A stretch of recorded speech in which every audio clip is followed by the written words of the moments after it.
할렐루야. 그리스도 안에서 사랑하는 우리 가온미세 별님 여러분 반갑습니다. 복된 주일 거룩한 주님의 집에 나오신 모든 별님들을 주님의 이름으로 환영하고 또 축복합니다. 복된 예배 잘 나오셨습니다. 옆에 계신 분 인사합시다. 예배 잘 나오셨습니다.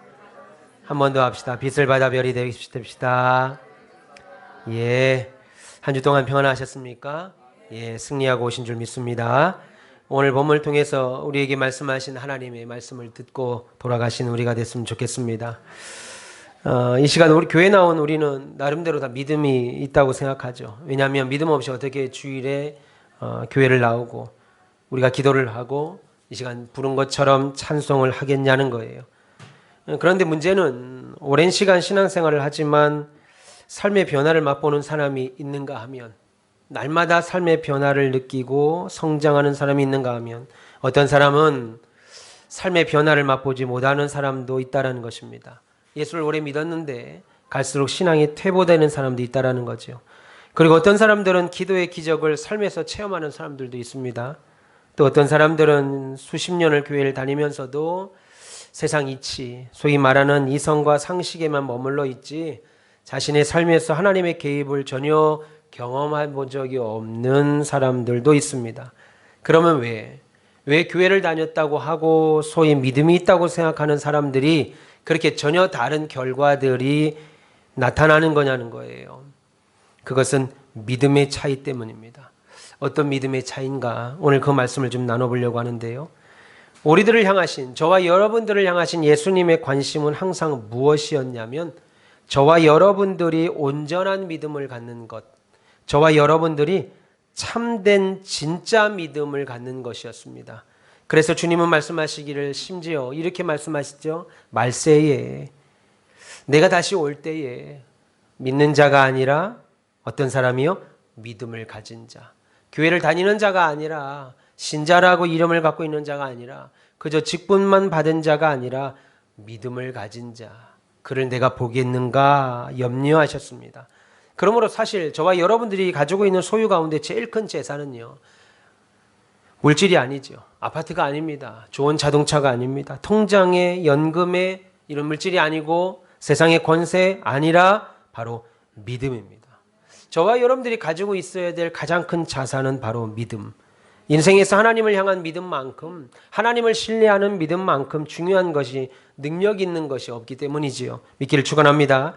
그래서 우리 기도의 상당 부분은요, 하나님 돈을 좀 주십시오, 하나님 건강도 좀 주십시오, 하나님 우리 자녀들이 조금 형통하게 되기를 원합니다 라는 것보다는 여러분 자신의 믿음을 위하여, 그리고 여러분 자녀들의 믿음을 위하여 기도하셔야 합니다. 그래서 지금도 주님은 저와 여러분들이 믿음에서 떨어지지 않기를 위하여 기도하신다고 말씀하셨잖아요. 부활하신 주님이 주를 부인하고 세상으로 돌아간 베드로에게 하신 말씀도 바로 그것 아니었습니까? 누가복음 22장 32절에 이렇게 말씀하셨죠. 내가 너를 위하여 너의 믿음이 떨어지지 않기를 위하여 기도하였노니.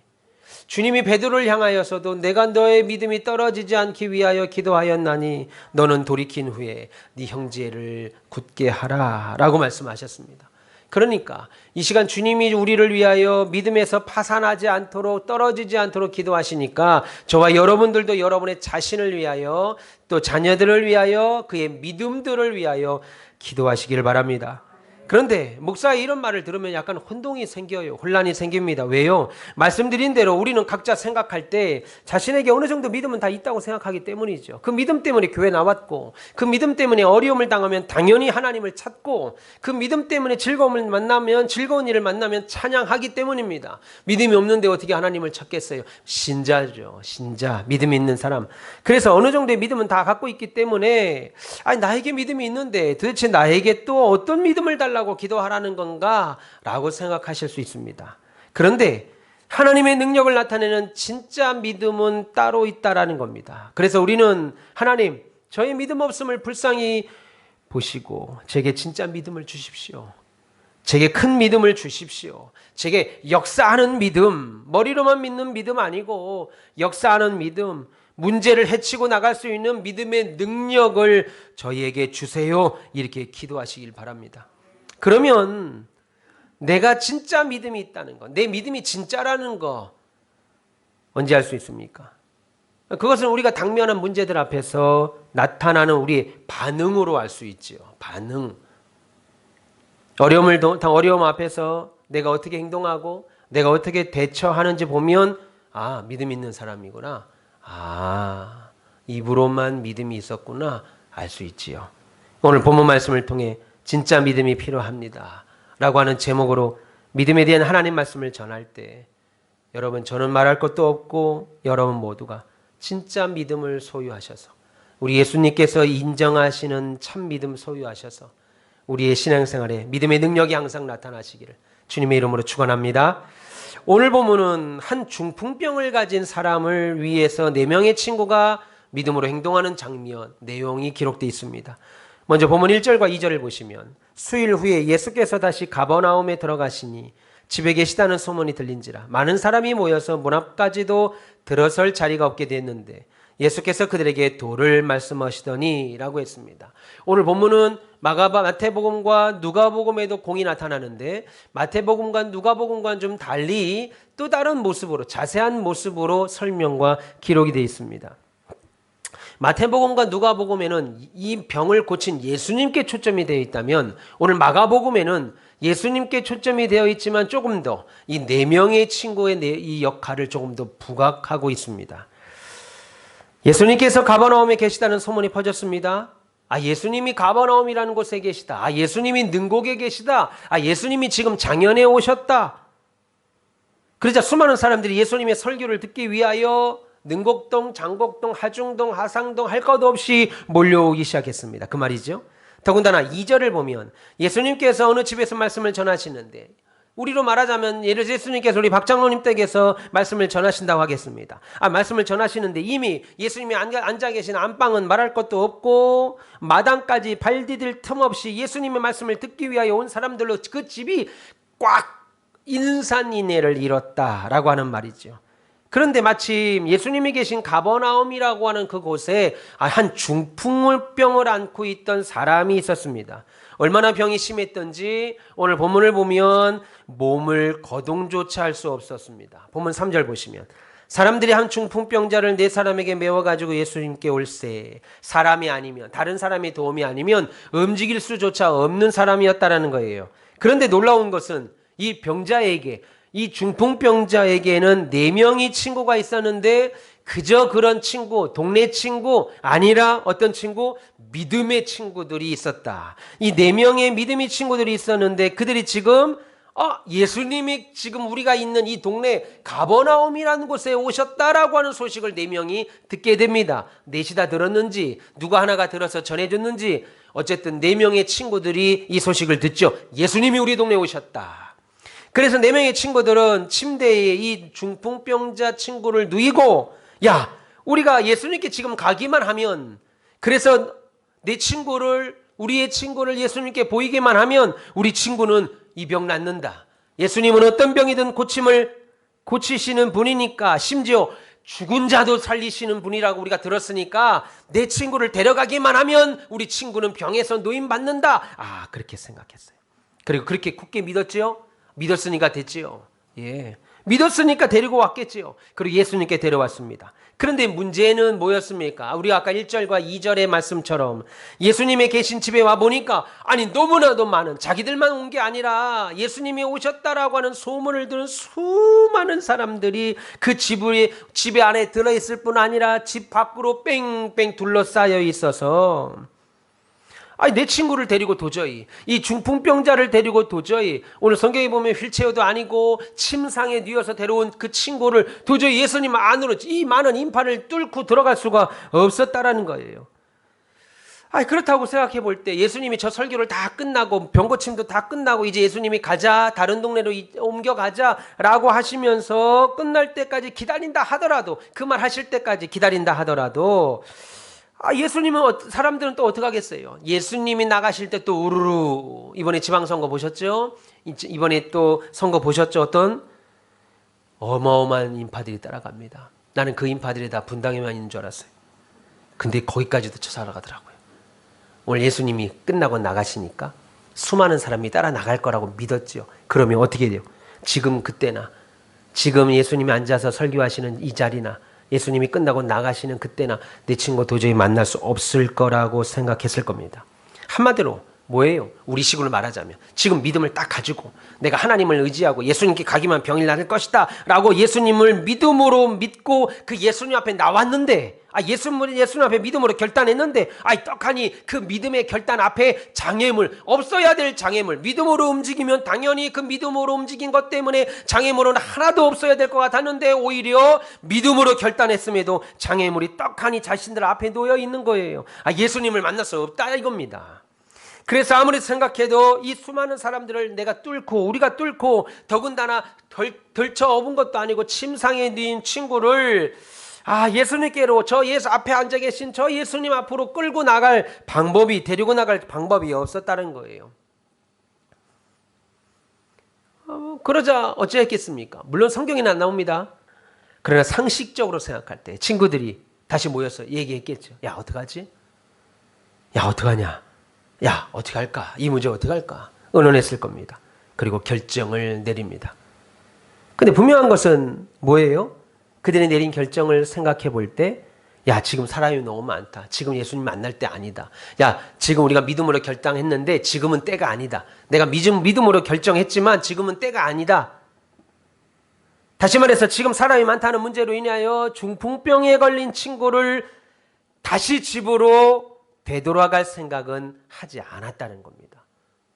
야 집으로 가자. 사람 너무 많다. 야 오늘만 날이냐?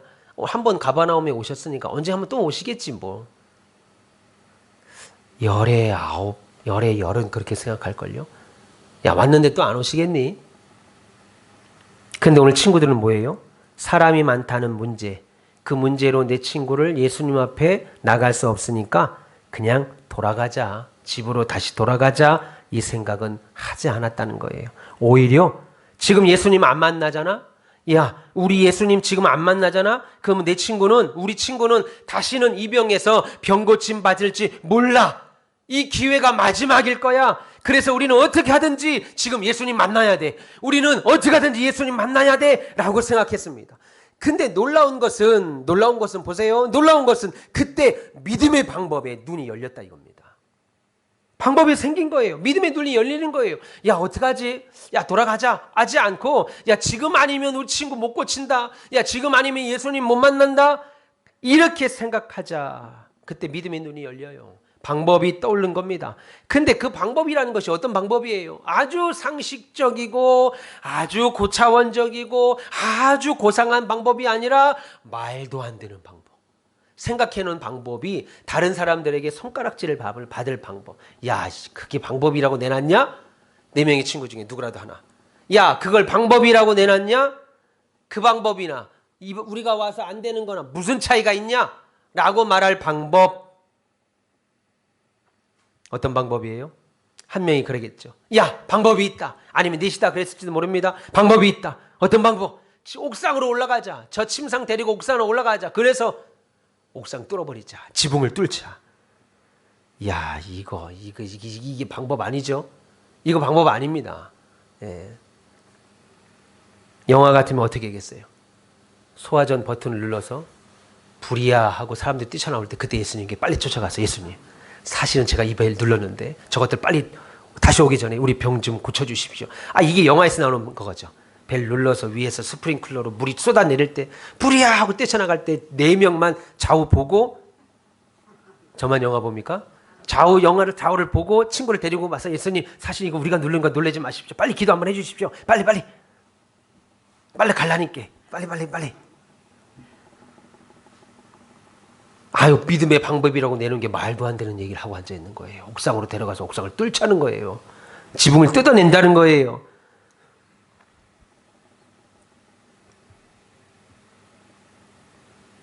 여러분, 믿음은요, 기적을 먼저 보는 겁니다. 기적을 먼저 보는 거예요. 기적이 일어날 거라고 보는 게 아니라 기적이 된 내 친구가 병에서 고침받은 그 기적을 먼저 보는 거예요. 그래서 불가능을 어떻게 합니까? 가능하게 만드는 거예요. 지금 네 명의 친구들이 본 것은 눈앞에 있는 많은 사람들만 본 것은 아니죠. 눈앞에 많은 사람들이 안 보였다는 말이 아닙니다. 눈앞에 많은 사람들만 본 것이 아니라는 거예요. 눈앞에 많은 사람들만 본 것이 아니라 믿음의 눈으로 모두 본 거예요. 예수님께 나아갈 방법도 같이 봤다는 겁니다. 여러분, 믿음이 있다고 말하면 눈앞에 있는 수많은 남자 사람들은 안 보인다고 생각합니다. 아니에요. 수많은 사람들도 보이죠. 그러나 수많은 문제만 본 것이 아니라 하나님께 나아갈 해결할 방법도 보게 되더라는 겁니다. 생각해 보세요. 그 4명의 친구 중 하나라도 야 무슨 말이냐, 야 지붕을 뚫자니, 야 그것도 남의 집에 지붕을 어떻게 뚫어, 그리고 지금 언제 뚫어, 야 말이 되는 말을 해야지.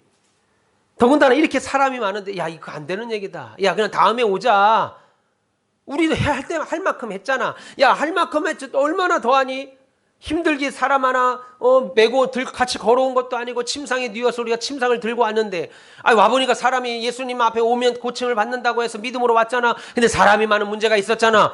방법이 들어갈 방법이 없어서 구상하고 또 구상한 게 지붕이라도 뚫어서라도 들어가자라고 생각했는데, 야 그게 가당치 않으니까 야 그만하자, 우리가 할 만큼 했다, 여기까지 간다고요. 믿음의 백성이라 하더라도 여기까지는 갑니다. 그런데 뭐라고 말해요? 할 만큼 했다 이겁니다. 그래도 생각할 만큼은 했잖아. 믿음이 이 정도면 믿음 있는 거 아닌가라고 생각을 해요. 그런데 놀라운 말은 이렇게 말하는 4명의 친구들 중에 이렇게 말하는 사람이 단 한 사람도 없었다는 겁니다. 4명 중에 한 사람이라도 야 이거 안 되는 거야 라고 했으면 일은 안 됐을 거예요. 오히려 어땠습니까? 이 말도 안 되는 지붕 뚫는 일에 어떻게 됐어요? 4명이 한 마음이 됐습니다. 말도 안 되는 이 일에 많은 사람들이 생각할 때 야 이거 광신도다, 야 이거 다 미친놈들이다, 그렇습니까? 혼자 할 때는 미칠 수 있어요. 둘이 할 때도 광신도가 될 수 있습니다. 근데 넷은요 그렇지 않아요. 우리 한국 속담에 뭐가 있습니까? 둘이 있으면 화평한데 셋이 있으면 반드시 한 명은 삐져요. 그게 한국 사람 특징이에요. 그죠? 반드시 한 명은 삐집니다. 근데 넷인데 어떻게 되겠어요? 넷은 반드시 뭐가 생기겠어요? 그렇지요. 둘의 분당이 생긴다고요. 근데 넷이 한 사람도 그런 말 하지 않고 뚫자. 참, 야 이거 뚫자. 내가 5번째로 있어서 이거 불가능할 것 같은데, 이거 미친놈, 내가 여지껏 미친놈들 친구를 사귀었네. 내가 5번째라도 야 이거 야. 별님 여러분, 우리들은 믿음으로 나아가는 일에 장애물이 있다 하더라도 멈추거나 뒤로 물러나지 않기를 축원합니다. 여러분들이 기도하실 목적이 있다면, 문제가 생기더라도 상황이 그렇지 않더라도 주저앉거나 포기하지 마시고 전진하시기를 축원합니다. 그럴 때일수록, 어려움이 만날 때일수록 오히려 한마음 되시길 바랍니다. 우리가 주님을 섬길 때, 우리 교회가 앞으로 주께 받은 비전을 이루어갈 때 반드시 우리 앞에 여러 장애물들이 생길 겁니다. 물질, 사람, 상황, 여러 가지 생각지 못했던 장애물들이 놓일 거예요. 문제가 생긴다는 거예요. 어려움이 찾아올 거라는 겁니다. 그래서 이런 여러 어려운 문제들 때문에 고통을 겪거나 마음이 나뉠 수도 있을지 모르겠어요. 그러나 반드시 기억하셔야 될 것, 믿음이 결국 기적을 만들어낸다는 겁니다. 한 마음의 믿음이 결국 하나님의 영광을 보게 한다는 거예요. 할렐루야. 여러분, 이 내 친구는 무모하거나 무지한 사람들이 아닙니다. 믿음의 사람들이었습니다. 사람들이 무지한 사람과 믿음의 사람을 구별하지 잘 못해요. 조금만 믿음이 있다고 하면 자신의 눈으로 보니까 야 이거 무지하다, 야 이거 무모한 사람이다, 믿음의 사람이다 라고 생각할 수 없지요. 물론 결과적으로 그들은 예수님께 오늘 칭찬을 받았습니다. 오늘 본문 5절 보시면 예수께서 그들의 믿음을 봤다 그렇게 말씀하셔요. 그래서 그 믿음이 자 우리가 지붕을 뜯자, 이런 행동을 하게 한 겁니다. 말도 안 되는 행동이죠. 그런데 여기서 다시 한번 생각해 보세요. 당시 팔레스타인 지방의 집들은 지붕에 올라가서 빨래도 널기도 하지만 지붕에 올라가서 그들이 기도하는 종교의 용도로 지붕을 사용했습니다. 왜냐하면 그들의 기도 방법은 조금이라도 하늘과 가까우면 하늘에 계신 하나님이, 그들이 믿는 신이 그들의 기도를 더 가깝게 빨리 듣는다고 생각했기에 지붕 위에 올라가서 기도를 했어요. 그래서 팔레스타인 지방의 집들은 지붕이 평평했습니다. 단층으로 된 집들이에요. 높아봐야 2층. 흙으로 졌기에 3층, 4층으로는 지을 수가 없었죠. 나무로 덮고 그리고 그 위에 나무가지를 얼기설기 엮어서 그 안에 흙으로 물로 흙을 진흙을 깨서 얼기설기 섞인 나뭇가지 사이로 흙을 집어넣고 그리고 그 위에 흙을 덮어서 지붕 위를 평평하게 하는 방식이 당시 팔레스타인 지역의 지붕의 모습이었습니다. 그러니까 지붕 위가 평평하니까 뭐 지붕 뚫는 것은 뭐 아예 불가능한 것은 아니었습니다. 또 지붕으로 올라가는 계단도 있었기에, 기도하러 올라가는 계단도 있었기에 뭐 올라가는 것, 침상을 들고 올라가는 것도 하려고 하면 할 수 있었습니다. 근데 한번 생각해 보세요. 지금 안방 아래에서 지금 누가 말씀을 전하십니까? 예수님이 전하실 뿐만 아니라 그 앞자리 가득가득 예수님의 말씀을 듣고자 사람들이 앉아 있었습니다. 그래서 만약 지붕을 이들이 뜯게 되면 어떻게 되겠어요? 천장에서 막 흙덩어리들이 막 우수수수 떨어지겠죠. 나무니까 가지들이 막 떨어질 겁니다. 흙덩어리들이 막 떨어지니까 어떻게 되겠어요? 방 안은 먼지로 그냥 난리겠죠. 난장판이죠. 더군다나 사람 하나 간신히 들어가는 정도가 탈출을 하거나 뭐 들어가는 정도가 아니라 그 중풍병자를 누인 침상이 내려가야 되니까 지붕을 최소한 어느 정도 뚫어야 될까 한번 생각을 해보세요. 그냥 마른 하늘의 날벼락입니다. 밑에 있는 사람은. 예수님 말씀 들으러 왔다가 이게 날벼락을 보는 거죠. 내 인생 살면서 한 번도 경험해보지 않은 황당한 일을 겪는 거예요. 여러분 한번 생각해 보세요. 예수님 말씀을 전하시는데 갑자기 천장에서 쾅쾅쾅쾅 소리가 납니다. 그래서 별것 아니겠거니 애들이 위에서 우리 아이들 울음을 나오는 아이들처럼 위에서 뛰겠거니 하고 집주인이 나갔겠지요. 야 뛰지 마라. 밑에서 예수님 말씀 전하시니까 뛰지 마라. 나갔겠지요. 나가보니까 웬 4명의 사람이 자기 집 지붕을 뚫고 앉아 있어요.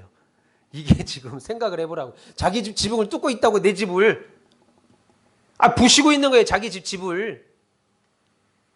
여러분이 집주인이라면 뭐라고 하겠어요? 야 더운 날 수고한다. 안에 에어컨도 없고 더운데 지붕 뚫어서 시원하게 바람 들어가게 하려고 아주 애쓰시네. 감사합니다. 하겠습니까? 당장 이 미친놈들아 용서하세요. 야 이 미친놈들아. 여러분 지금 예배 끝나고 지하주차장 내려가는데 여러분 차를 막 백미러를 발로 치고 있고 발로 차 부시고 있고 타이어 빵꾸 떼면 어차피 차 바꾸려고 했는데 감사하네. 하겠습니까? 야 이 미친놈들아 지금 남의 차 가지고 뭐하냐. 주인이야 뭐라고 했겠어요. 당신 미쳤어? 지금 예수님 말씀만 전하는데 뭐 하는 거요? 뿐만 아니라 남의 집에서 뭐 하는 거야? 왜 남의 집 부시는 거야? 말하지 않겠냐는 거예요. 지금 친구들은 이거 가만 안 하고 뚫었겠습니까? 그래도 그 친구들은 어떻게 했겠어요? 야 집주인 왔다 멈춰라 했겠습니까? 신경 쓰지 말고 뚫어! 더 뚫었겠죠. 무조건 뜯으면 더 빨리 뜯어요. 집주인 올라가기 전까지 더 빨리 뜯고 한 명은 막았을지도 몰라 올라온 계단을요. 왜 그렇겠어요? 만약 지금 집주인의 말을 듣고 집주인이 데리고 나온 뭐 하인들도 있다면 그 사람 말 듣고 지붕 뜯는 것을 멈췄다가는 예수님께 이 중풍병자 내 친구가 내려갈 수 없기 때문이죠. 그래서 집 안에서는 쿵쿵거리고 흙이 떨어지니까 야 이게 뭐냐 안에서는 또 그랬겠지요. 소리 지르고 집 밖에서도 빨리 내려오라고 뭐 하는 거냐고 소리 지르는데도 이 4사람은 아랑곳하지 않았습니다. 왜요? 말씀드린 것처럼 이 4사람이 여기 온 이유가 뭡니까? 지금 여기 온 이유가 뭐예요? 고상하게 뒤에 앉아서 시원하게 에어컨 바람 쐬면서 우리 목사님 참 말은 잘한다.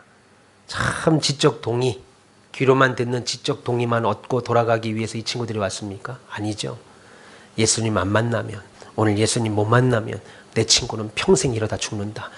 마지막 기회다. 이건 마지막 기회다. 하고 온 거죠. 그러니까 당연히 뜯어낼 지붕 멈추라고 해도 난리를 쳐도 집 안에서도 난리, 집 밖에서도 난리여도 어떻게 했습니까? 그들은 지붕을 계속 뜯어냈습니다. 생각해 보세요. 이 사람들이 이 집에 올 때 망치나 곡괭이나 오한마나 이런 거 가져왔겠습니까? 삽이나 갖고 왔겠어요? 뚫으려고 온 거 아니죠, 원래는. 그냥 맨손으로 온 거예요. 그러니까 맨손으로 와서 위에서 뚫으니까 그들 손이 어쨌겠어요, 지금. 손으로 뜯고 또 뜯고 부시고 발로 차 부시고 난리를 쳤을 겁니다. 어떤 이유 때문에요? 예수님 만나야 된다. 지금 예수님 만나야 이거 해결받는다. 이거 하나 때문이에요. 여러분, 이렇게 믿음은 환경 안 보게 됩니다. 환경을 바라보고 환경 때문에 주저하지 않고 사람들이 뭐라 하더라도 하나 사람의 음성을 듣지 않는 거예요. 여러분, 마가복음 10장에 보시면 마가복음 10장 48절 보시면 소경 바디메오가 외칩니다. 뭐라고 외칩니까? 다윗의 자손이여 나를 불쌍히 여겨달라. 다윗의 자손이여 나를 불쌍히 여겨달라. 그렇게 외칩니다. 그런데 그는 어떤 사람이에요? 날 때부터 소경, 날 때부터 하나님을 사람을 바라보지 못했던 사람. 그가 외칠 때 사람들이 뭐라고 말합니까? 야 조용히 해. 야 조용히 해라. 시끄럽다. 예수님 계신데 네가 뭐라고 이렇게 떠드냐? 그러자 뭐라고 그래요? 바디메오는 오히려 힘을 다해서 다윗의 자손이여 나를 불쌍히 여겨달라. 얼마나 간절히 외쳤던지 예수님, 군중에 있던 예수님이, 수많은 사람에게 휩쓸려 가던 예수님이 발을 멈추고 저자를 내게로 데려오라. 그렇게 말씀합니다. 그리고 바디메오가 예수님 앞에 왔을 때 묻습니다. 내게 무엇을 하여 주길 원하느냐? 예, 보기를 원합니다. 네 믿음대로 될지어다. 그 순간 눈을 뜨죠. 여러분, 하나님 앞에 뭔가를 원하려면요, 이 정도는 돼야 됩니다. 주시면 좋고 아니면 말고. 내 상황이 지금 뭐 그렇게까지 달라고 할 수 있는 상황도 아니고, 근데 하나님이 알아서, 자기가 알아서 그냥 나 보고 저 하늘에 계시다고 하니까 주님이 알아서 나 보고 주실 수 있으면 너무 좋고, 뭐 아니어도 그냥 뭐 어때요? 살아갈 만하죠. 예, 어려워도 어려운 대로 살면 하죠. 사람은 적응의 득물이라 100만 원 가지고 살았던 사람이 50만 원 가지고 못 살 것 같아도 조금 살면 삽니다. 그거 다시 줄이면 삽니다. 그래서 기도 못하는 거예요. 마귀가 기도 못하게 만들죠. 나는 이거 안 되면 안 된다라고 하는, 죽기를 각오하는 게 있어야 되는데 거기에 사람이 맞춰 살아요. 나 100만 원 밑으로 가면 나 죽을 거야. 80만 원도 살아요. 50만 원 살아요. 대기업 다니던 사람들이 결국 뭐도 합니까? 폐지도 줍잖아요. 예. 사람은 그래서 기도 못하게 만드는 거예요. 적응하게 만들어서 마귀가. 소경 바디메오가 한평생 눈 감고 살았으면 계속 눈 감고 살아도 되는데 언제까지 더 살지는 몰라도 예수님이 왔다는 소문에 소리를 지릅니다. 예수님! 동네 사람들은 뭐라고 그래요? 따라가는 놈이.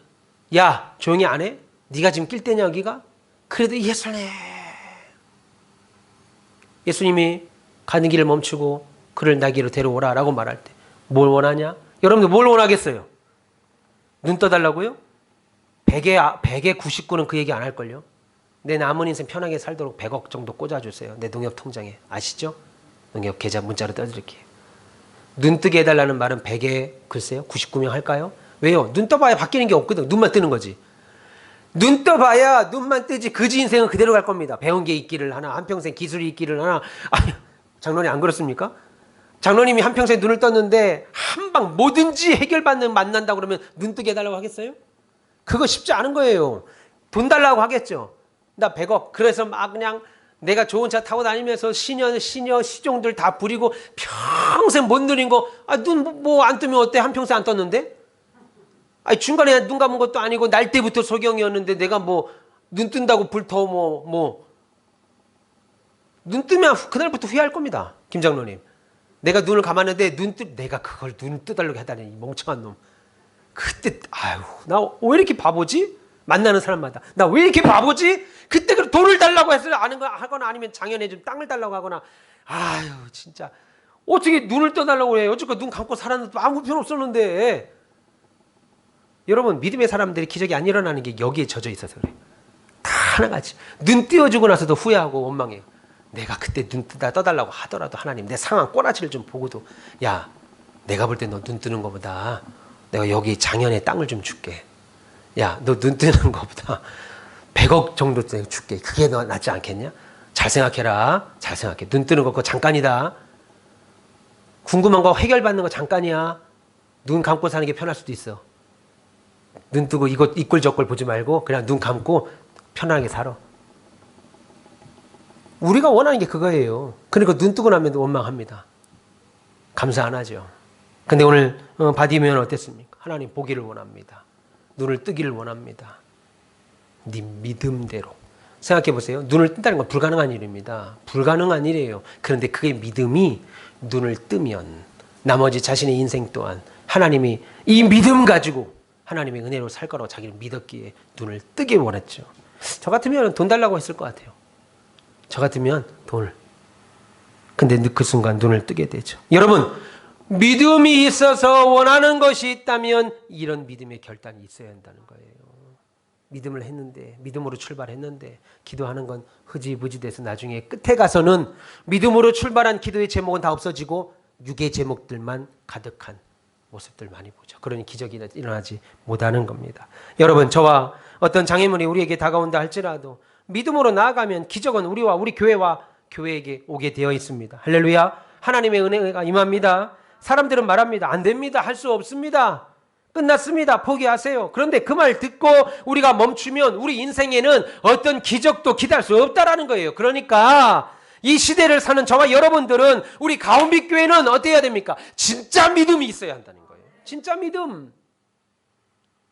믿음이 뭐예요? 낙심하지 않는 거죠. 믿음이 뭐예요? 포기하지 않는 거죠. 오늘 본문의 중풍병은 난치병 아닙니까? 여러분 분명 주변 사람들은 이 병 앞에 다 포기했을 겁니다. 저는 뇌졸중으로 쓰러지고 풍을 맞아서 쓰러져서 완쾌된 사람 못 봤습니다. 여러분 주변에 보셨어요? 지금도 중풍병이 만만치 않은 병입니다. 그런데 예수님 때는 어떠겠어요? 힘든 병. 아마 본인도 포기했을 병. 그런데 친구들은 포기하지 않았다는 거예요.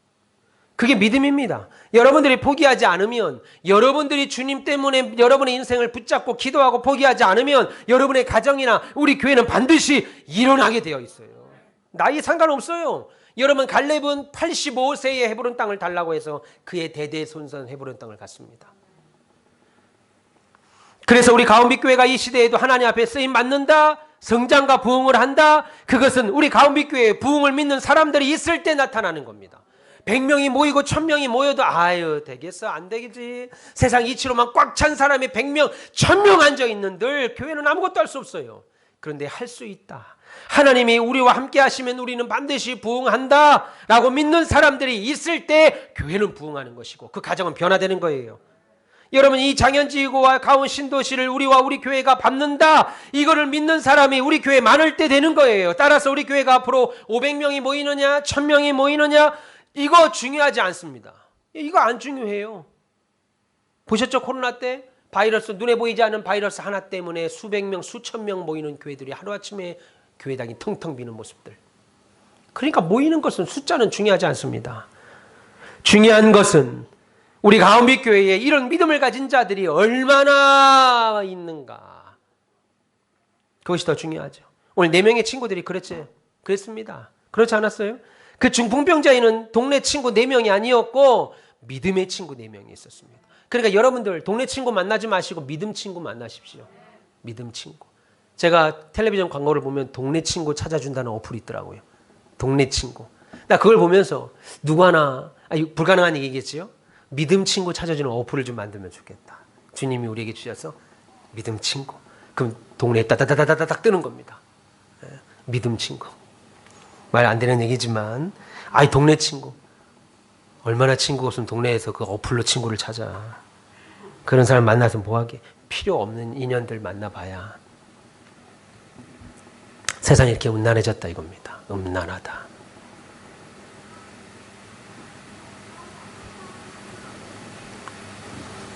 오늘 중풍병자에게는 동네 친구 4명이 아니라 믿음의 친구가 있었습니다. 우리들 한번 보세요. 우리 각자 개인을 보시면 큰 능력이 없어 보일 수 있습니다. 그런데 이 모임이 하나님께 축복을 받잖아요. 우리 교회가 하나님의 복을 받잖아요.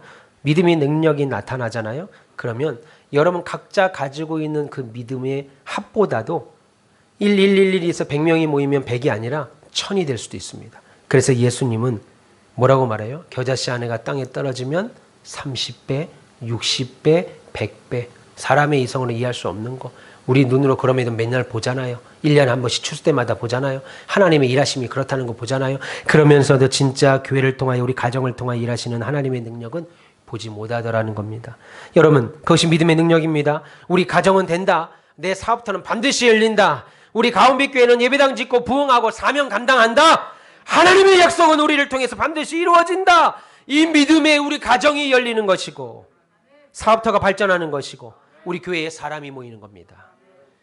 그래서 교회의 부흥은 거짓이 아니고 진짜 믿음 때문에 부흥하는 겁니다.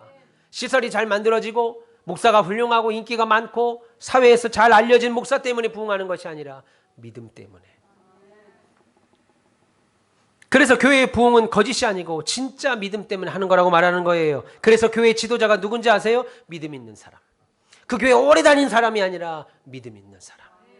믿음 있는 곳에 사람이 모이기 때문이죠. 아버지 한 명이 믿음이 가정의 문제를 뚫고 나갑니다. 다 안 된다고 하고 자녀들이 힘들다고 하고 아내가 안 된다고 할 때 믿음의 아버지가 가정의 문제를 뚫고 믿음의 목사 한 명이 교회의 부흥을 이루어갑니다. 사명을 이루어가요. 왜요? 믿음이 방향을 잡기 때문이죠. 믿음이 방향을 잡습니다. 영화 보세요. 선장이 폭우가 쏟아지고 배가 뒤집어질 만해도 사람들이 안 된다고 짐을 다 버리라고 할 때 선장이 뭐라고 그래요? 아직 돛이라고 그래요? 아직 돛을 피면 안 된다. 꽉 잡아라. 아직이야. 선장님 어떡합니까? 아직 견뎌. 선장이 한 방으로 뚫려 나오는 모습 보잖아요. 배 안에 수십 명, 수백 명이 타면 뭐예요? 선장의 결정 하나로 이겨낸다. 이거 풍랑 우리가 돌파할 수 있다. 그 믿음 때문이죠. 믿음이 방향을 잡습니다. 여러분, 가정이나 사업터나 교회에서 앞서는 사람들이 믿음이 없어요. 목사가 믿음이 없어요. 장로님들이 믿음이 없어요.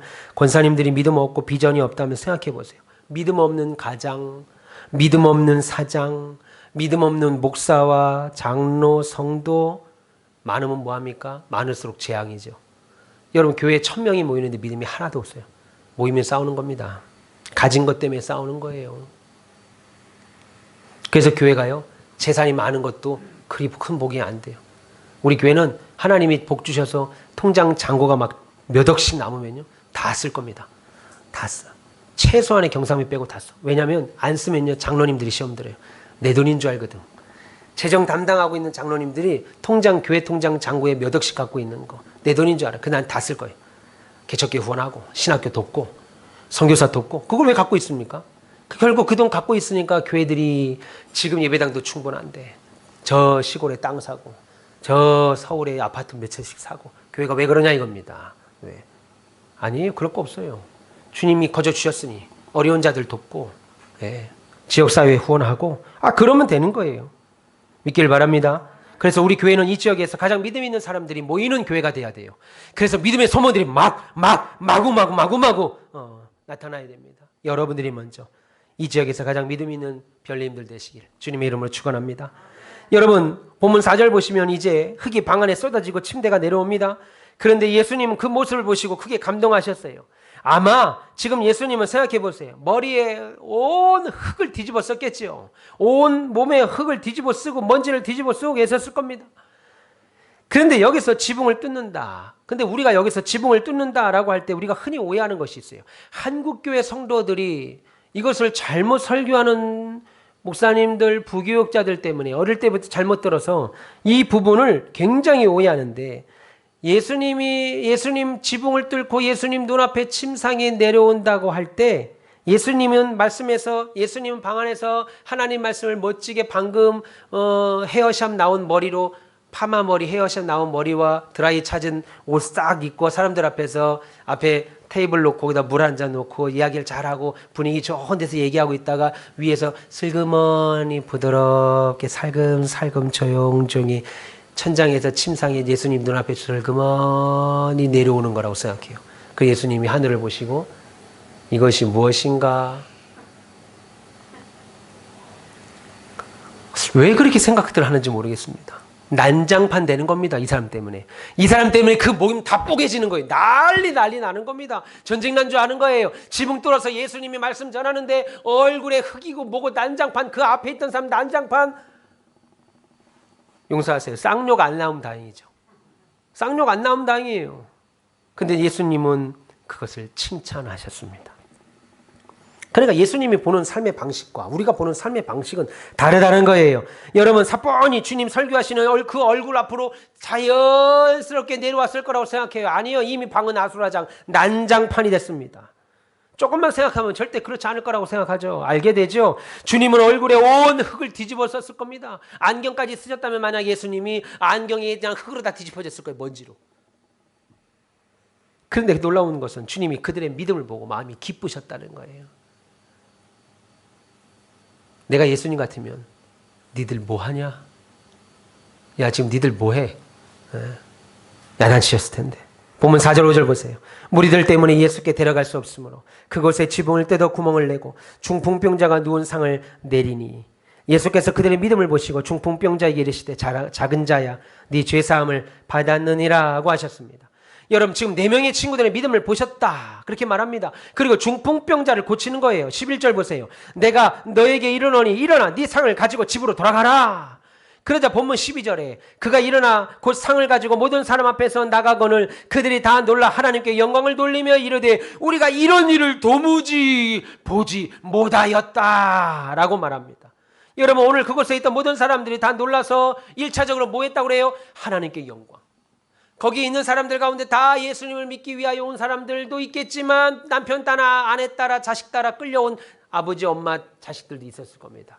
근데 거기 있던 사람은 하나도 열애 없이 하나님께 영광을 돌리고 야 우리가 살면서 이런 일 봤냐? 야 우리가 살면서 중풍병자가 저렇게 자기 가져온 침상 들고 가는 거 봤냐? 한 번도 본 적이 없다는 기적 앞에 하나님을 경외했고 두려워했습니다. 여러분 우리가 믿음 가지면 오늘 2022년 6월 5일에도 저와 여러분들에게 그리고 우리 교회에도 이와 같은 일이 일어나게 됩니다. 할렐루야. 믿기 축원합니다. 그러나 눈으로 보는 현상만 바라보는 사람들에게는 눈으로 나타나는 현상만 바라보는 사람들에게는 우리가 받은 이 비전 우리가 가진 이 믿음은 세상 그 어떤 말보다 어리석은 소리로 들리겠죠. 이야 참 무지하다. 아니 지금 우리의 눈으로 보는 상황만 보고 교회의 처지만 보고 판단하면 하나님이 주시겠다고 하는 500성도들 그리고 이런 비전이나 새로운 예배당의 건축 그리고 빛과 별의 사역 등은 그 놀라운 비전과 사명을 말씀을 듣는 중에도 겉으로가 됐든 속으로가 됐든 어때요? 루세의 사위들처럼 비웃게 됩니다. 야 그게 되겠냐? 여러분 믿음이 아니라 우리가 알고 있는 것, 우리가 경험한 것, 인생 노하우라고 그러잖아요. 이거 끝까지 내세우면 놀라운 하나님의 말씀은 여러분 귀에 들리지 않습니다. 내가 인생 살아보니까 한 번도 그런 일이 경험해 본 적이 없더라. 야, 내가 60평생, 70평생, 40평생, 30평생, 50평생 살았어도 그런 일 본 적이 없어. 되겠니? 오늘 뭐라고 그래요?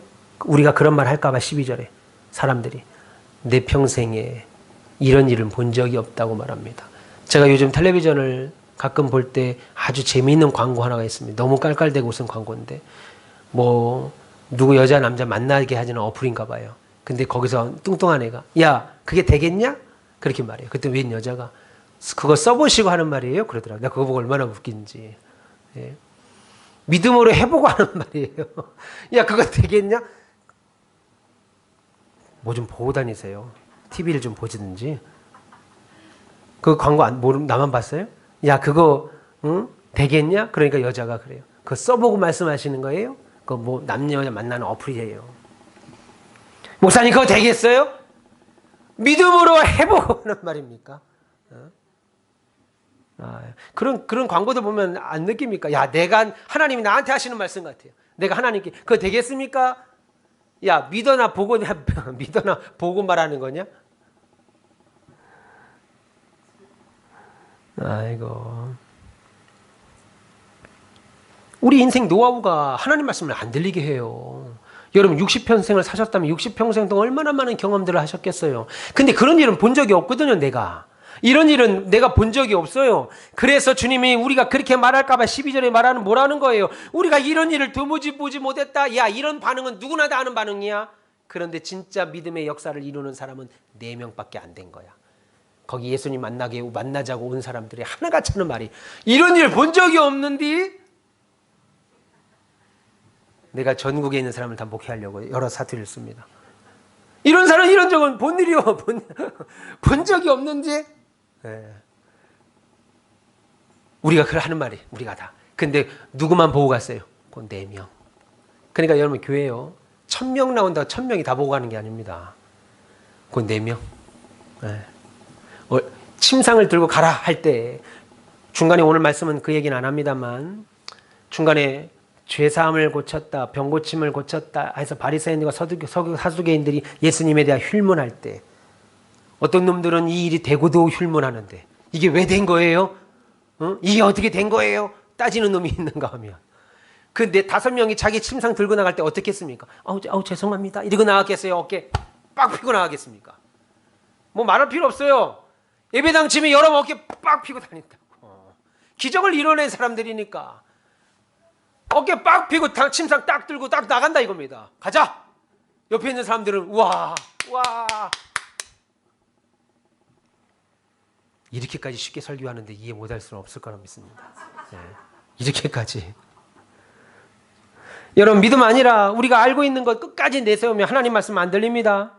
전혀 안 들려요. 그래서 하나님은 계속 우리 가정, 여러분의 인생, 여러분의 사업부터 우리 교회에 축복을 약속하고 계시는데 그게 하나도 귀에 안 들리고 하나도 눈에 안 보이는 상황만 만나게 되니까 땅에 주저앉아 통곡만 하고 울고만 있는 거예요. 그래서 우리에게 울지 말라고 하는데 아직 너희 울 때 아니다 라고 말씀하시는데 우리는 도대체 예수님이 뭔 말씀하시는지 도무지 귀에 안 들어와요. 그렇게 우리가 경험하고 아는 것만 붙잡고 있으면 하나님의 영광스러운 능력을 볼 수 없게 된다는 거예요. 그러면 왜 똑같은 교회에서 똑같은 성경 가지고 똑같은 예배 시간에 나와서 신앙생활을 한다고 하는데 믿음 있는 사람과 믿음 없는 사람의 반응이 이렇게 다르냐는 겁니다. 믿음 없는 사람은 현재 되어지는 것만, 현재 보이는 것만 가지고 판단한다면 믿음의 사람은 앞으로 되어질 일 보고 판단하는 거죠. 여러분 어떤 관점으로 세상을 보고 계세요? 그리고 여러분은 어떤 관점으로 우리 교회와 여러분의 인생을 지금 바라보고 계십니까? 야, 나 되겠냐? 한평생 사는 것도 지겹다. 다 틀렸다. 이런 생각과 말들이 여러분을 지배하고 계시는지 생각해 보세요. 우리 인생 중에 지난 날만 바라보고 판단하면 항상 기뻐할 수 없는 게 인생살이입니다. 물은 엎어지고 그릇은 깨졌는데 어떻게 기뻐하겠어요? 물이 다 엎질러져고 그릇은 깨졌는데 어떻게 기뻐하냐고요. 그러나 영광의 주님으로 말미암아 새롭게 될 것을 바라보는 자들은 힘들지만 어렵지만 완전히 절망하지는 않습니다. 낙심하지 않습니다. 그래서 믿음이 그때 필요한 거예요. 여러분 믿음은요, 여러분이 잘 나가고 행복하고 즐거울 때 필요한 것이 아니라 오히려 절망의 때, 어려울 때, 고통의 때 그때 믿음이 필요한 겁니다. 그때 나의 신앙이 어떤가? 내 믿음이 어느 정도인가 보게 되죠. 여러분, 하나님이 끝내지 않는 한 우리는 끝나지 않습니다. 하나님이 여러분의 인생을 끝내지 않는 한 여러분의 인생 끝나지 않아요. 그런데 믿음이 없다면 세상 사람들은 당연히 비웃겠죠. 아니 교인이라 하더라도, 교회 나오는 사람이라 하더라도 믿음이 없다면 비웃을 수밖에 없습니다. 그래서 참 신자는 문제 앞에서 소망을 갖는 사람, 문제 앞에서도 눈물을 흘리면서 소망을 갖는 자. 여러분 고난 앞에서 진짜 신자는 누구를 찾아요? 하나님을 찾죠. 그래서 신자입니다. 그래서 믿음 있는 사람이에요. 저와 여러분들은 우리 교회만큼은 슬퍼하며 인생을 낭비하는 대열에 서 있으면 안 돼요. 저와 여러분들은 인생 낭비하는 그 자리에 있으면 안 된다 이겁니다. 우리는 승리자이신 하나님 편에 서 있기 때문입니다. 여러분은 승리자이신 하나님 편에 서 있어요. 우리는 영광스러운 승리자 예수 그리스도를 주라고 고백하는 사람들이기 때문에 슬퍼하고 낙심하고 좌절하는 소망 없는 자의 눈처럼 똑같이 바라보지 말라는 거예요. 여러분 오늘 4명의 친구들이 믿음으로 결단한 결과 믿음의 능력이 무엇으로 나타났어요? 친구의 병고침은 말할 것도 없고 그곳에 모든 모인 사람들에게 하나님을 영광롭게 하는, 하나님의 영광을 돌리는 은혜의 역사를 보여주게 했습니다. 그리고 하나님은 사람들이 우리가 살면서 한 번도 이런 일을 본 적이 없다라고 하는 고백을 만들게 됐죠.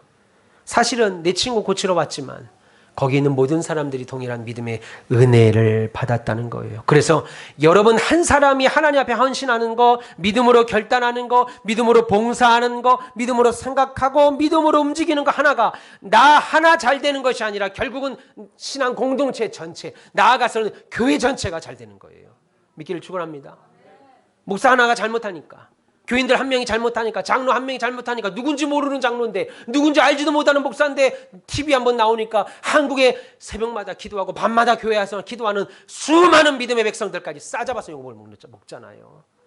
그게 믿음의 역사 연속성입니다. 그러나 한 명이 잘하면, 한 교회가 잘하면 한국의 수많은 교회들과 성도들과 교회가 칭송을 받는 거죠. 믿기를 축원합니다. 오늘 중풍병자를 침상에 내려온 4명의 친구들은 지붕을 뚫고 침대를 예수님 앞에 달아나릴 만큼 간절했습니다. 예수님 만나 해결된다. 그러면 여러분에게도 이런 믿음이 있느냐는 겁니다. 여러분에게도 해결해야 될 문제 많죠. 해결받아야 될 것들 많죠. 그러면 여러분들에게도 이런 믿음이 있느냐는 거예요. 오늘 예수님은 그들의 믿음을 보고 그 병을 고쳐주셨죠. 믿기를 바랍니다. 오늘 친구 때문에 그 중풍병자의 믿음이 고침을 받았습니다.